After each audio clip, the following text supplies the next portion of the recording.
Hello friends, welcome to my YouTube channel anaesthesia talks for all.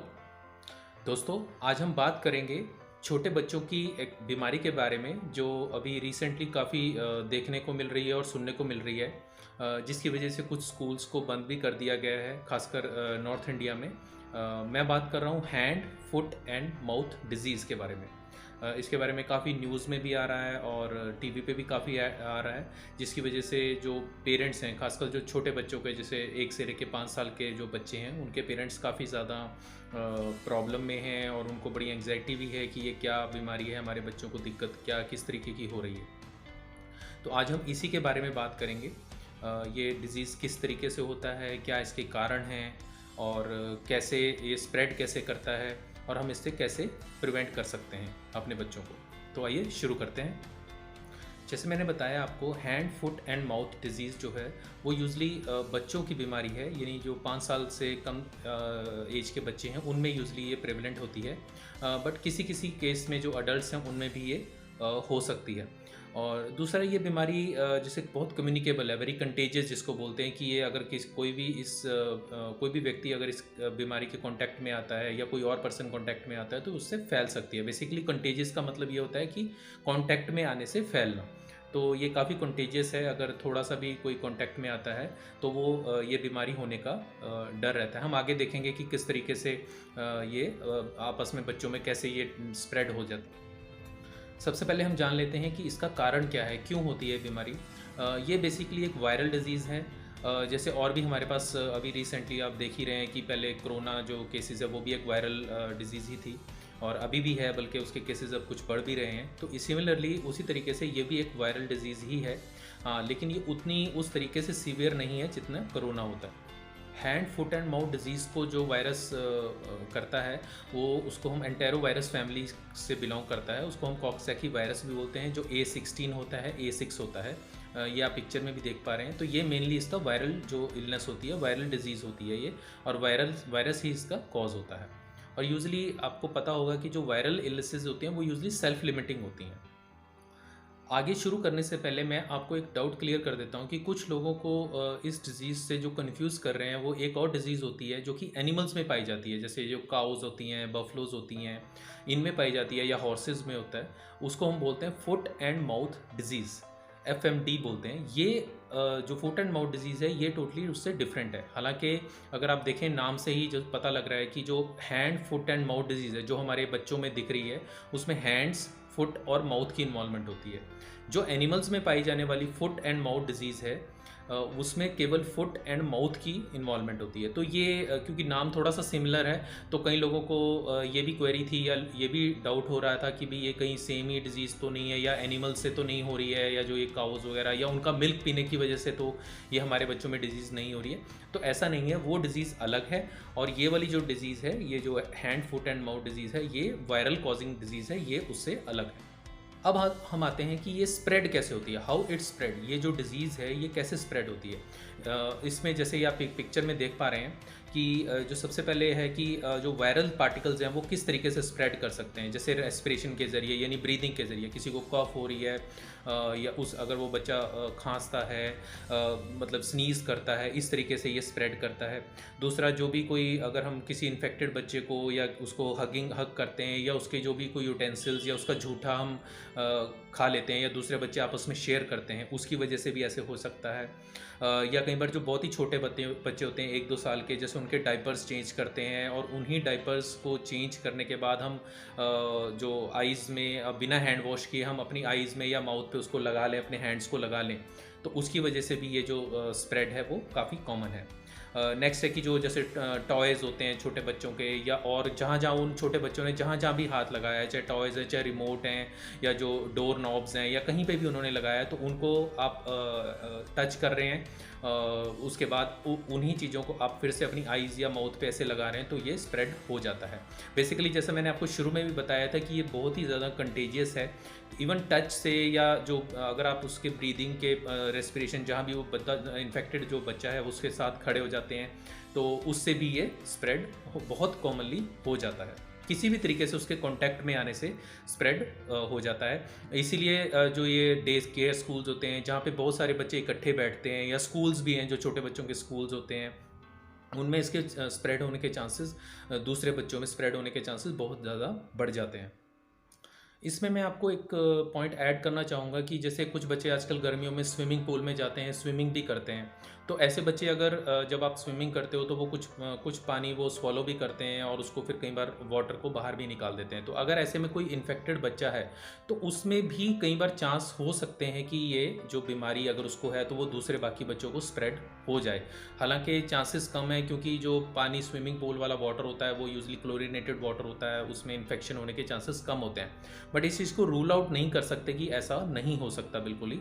तो उसमें भी जो स्विमिंग पूल के वाटर में भी जो जैसे छोटे बच्चे स्विमिंग वगैरह करते हैं तो उसमें भी स्प्रेड होने के चांसेस डेफिनेटली रहते हैं।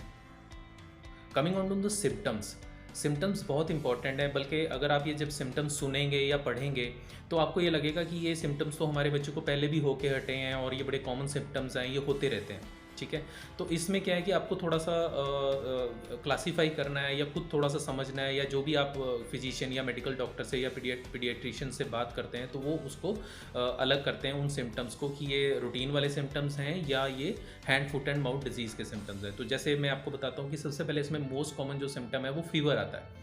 फीवर रूटीन में भी बच्चों को आ जाता है। जैसे उसमें फीलिंग यही आती है कि सोर थ्रोट है, कुछ बच्चा खा पी नहीं रहा है क्योंकि जब वो खाता है तो उसको गले में दर्द महसूस होती है। तो इस तरह की जो सिम्टम्स हैं वो फीवर वाले, हाई ग्रेड फीवर भी आ जाता है, लो ग्रेड भी आता है, वो वेरी भी करता है, इस टाइप का फीवर उसमें आता है। तो फीवर काफ़ी कॉमन जो सिम्टम है फीवर है। और बच्चा खाता पीता भी बहुत कम है, ड्रिंकिंग या जो भी कुछ उसको देते हैं वो, या कई बार वॉमिट आउट कर देता है जो भी उसको दे रहे हैं। तो इस टाइप के सिम्टम्स यूजली होते हैं। और ये यूजली जो 3 to 5 डेज़ आफ्टर जो वायरस जब उसको इन्फेक्ट होता है तो यूजली सिम्टम्स जो होते हैं वो 3 to 5 डेज़ के बाद शुरू होते हैं। नेक्स्ट सिम्टम आता है, जैसे आप सब ये पिक्चर में भी देख पा रहे हैं, माउथ सोर्स। तो हम हिंदी में जिसको बोलते हैं कि मुंह में छाले पड़ जाए, जो डिफरेंट माउथ के अंदर जो माउथ कैविटी के अंदर भी छाले हो जाते हैं, सोर्स हो जाते हैं, या लिप्स के अराउंड हो जाते हैं, या टंग के ऊपर भी हो जाते हैं, या जिसको ये पेरी ओरल एरिया बोलते हैं जो मुंह के अराउंड होता है, इसके अराउंड भी काफ़ी सारे जो छाले हो जाते हैं। तो इनको इसकी वजह से, क्योंकि मुंह में छाले हो जाते हैं या सोर्स हो जाते हैं, इसकी वजह से बच्चा वैसे ही अपना इनटेक जो है वो खा नहीं पाता, क्योंकि जब वो खाने लगता है तो उसको इन जो सोर्स की वजह से उसको दर्द होता है, उसका मन ही नहीं करता बेसिकली खाने का।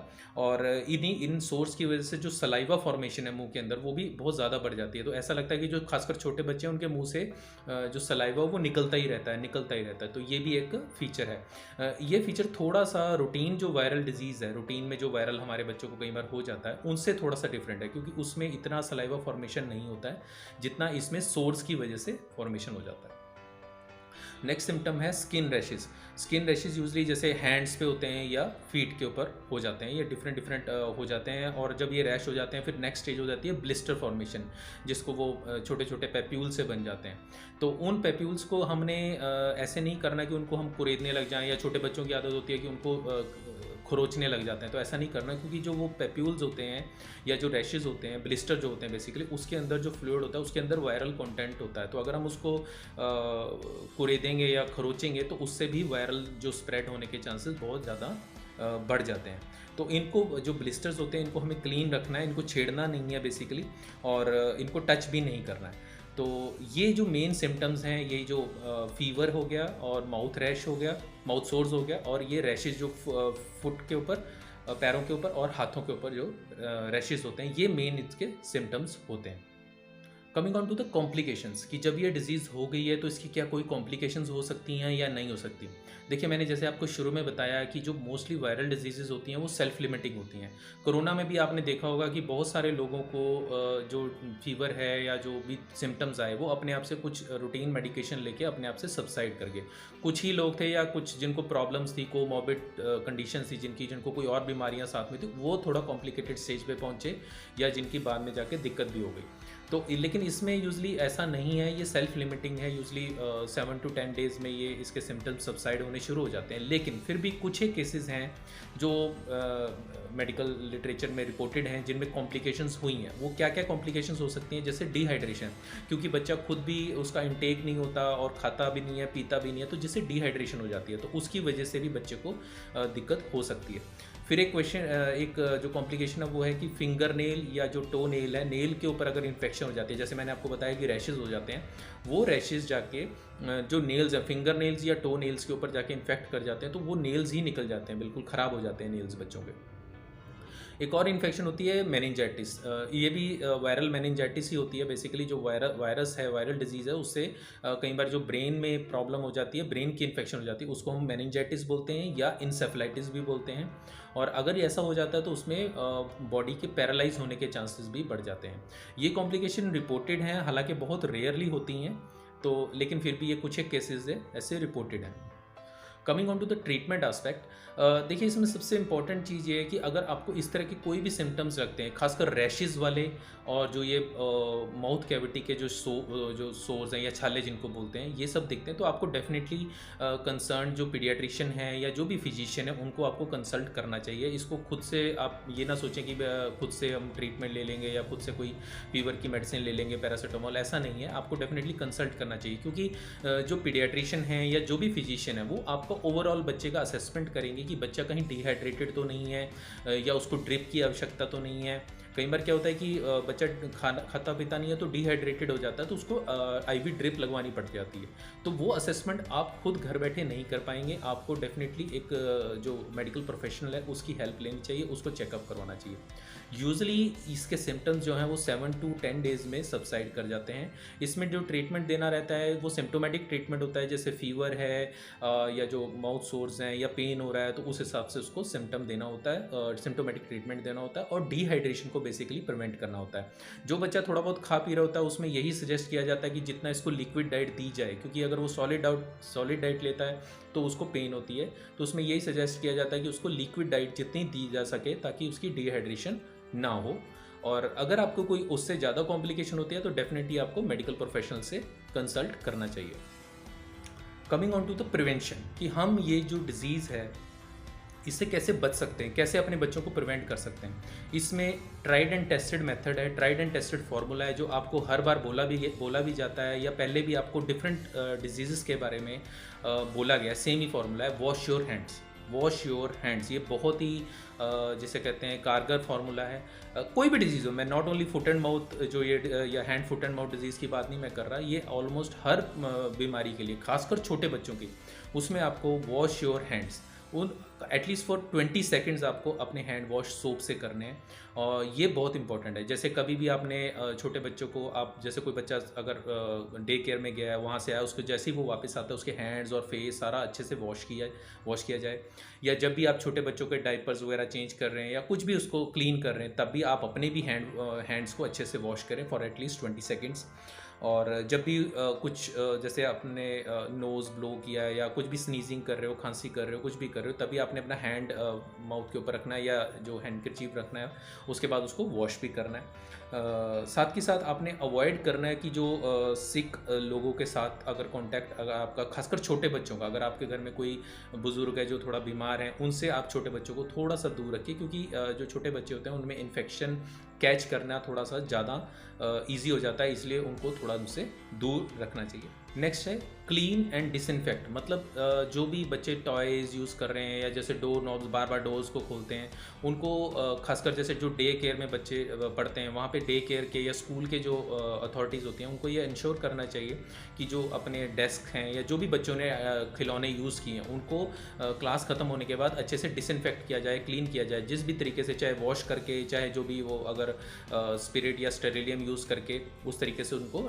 डिसइंफेक्ट किया जाए। साथ के साथ है कि हमें ये जो कोई छोटे बच्चों को आदत होती है, वो बार बार कोई भी चीज़ जैसे हाथ लगाया कहीं पे, उसके बाद माउथ में डालने लग जाते हैं या फेस पे या आइज़ में लगाने लग जाते हैं अपने हैंड्स को, तो वो हमें उनको डिस्करेज करना पड़ेगा, उनको सिखाना पड़ेगा कि ऐसे नहीं कि आपने जो भी आप हाथ कहीं लगा रहे हैं और सीधा माउथ में डाल रहे हैं या आइज़ में लगा रहे हैं, उस चीज़ को हमें उन्हें थोड़ा इनकरेज करना पड़ेगा, उनको थोड़ा गाइड करना पड़ेगा कि आपने ऐसा नहीं करना है, क्योंकि वो सारी की सारी अगर कहीं इन्फेक्शन लगी होती है, वो सारी की सारी आइज़ में जा रही है, माउथ में जा रही है, इससे फिर वो उसके इन्फेक्शन जो है वो चांसेस जो है वो काफ़ी ज़्यादा बढ़ जाते हैं।